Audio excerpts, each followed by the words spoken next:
Ermənistan regionda təxribat cəhdlərini davam etdirir. Mayın 13-ü saat 20:45-dən saat 21:30-adək Ermənistan Silahlı Qüvvələrinin bölmələri Gorus və Çəmbərək rayonları istiqamətlərində yerləşən mövqelərindən Azərbaycan ordusunun mövqelərini atıcı silahlardan fasilələrlə atəşə tutub. Bölmələrimiz tərəfindən qeyd olunan istiqamətlərdə adekvat cavab tədbirləri görülüb. Bu, son 3 günün ikinci belə xəbəridir. Rəsmi İrəvanın siyasi hərəkətsizliyi fonunda Silahlı Qüvvələrin provokasiyalara yaxın perspektivi üçün Cənubi Qafqazda sülhə nail olunub-olunmayacağı ilə bağlı əsaslı arqumentlər formalaşdırır. Ermənistan hökuməti Nikol Paşinyanın timsalında sülhdə maraqlı olduqlarını bildirsə də, əməldə prosesi ləngitməklə məşğuldur. Məsələn, Nikol Paşinyan son açıqlamasında Azərbaycanla sülh müqaviləsini tez bir zamanda imzalamağa hazır olduğunu bəyan edib. Ancaq prosesin ana xəttini təşkil edən ötəliklərdən söhbət belə açılmayıb. Bir sözlə İrəvan Bakının haqlı tələblərini yerinə yetirmədən sülhə gəlmək xulyasındadır. Prosesdə diktə edən tərəfin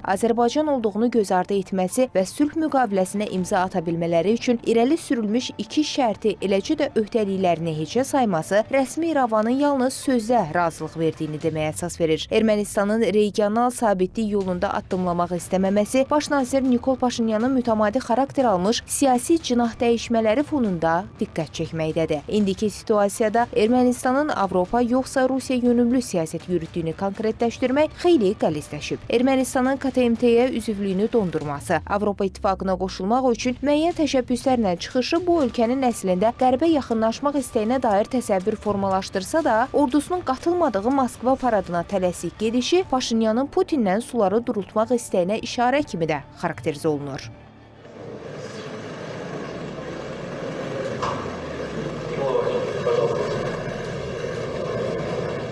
Müəyyən mənada Paşinyanın özü Sorosun maliyyələşdirərək hakimiyyətə gətirdiyi bir fiqurdur və təbiidir ki, daha çox öhdəliklər və məhz qərb cinahından Ermənistana yönlənməkdədir. Amma digər tərəfdən də özündən öncəki hakimiyyətlərdən miras qalan ciddi Rusiya asılılığı mövcuddur. Həm siyasi, həm iqtisadi, həm hərbi anlamda bu məsələlərdən, bu asılılıqdan infrastruktur, enerji və digər sahələri də biz sıralaya bilərik ki, elə bir şəkildə asılılıq mövcuddur ki, birdən-birə təbiidir ki, Ermənistanın Rusiyadan kənarlaşması, bu asılılığı aradan qaldırması mümkünsüzdür. Ancaq digər tərəfdən də təbiidir ki, hakimiyyətini itirmək qorxusuyla üz-üzədir əgər qərbdən gələn direktivləri yerinə yetirməzsə. İrəvanın rəsmi Bakının siyasi kurs modelini təkrarlamağa çalışması da istisna edilmiş. Analitiklərin qənaətincə Ermənistan regional qeyri-müəyyənlik fonunda həm Rusiya, həm də qərblə balanslı siyasət aparmağa çalışır.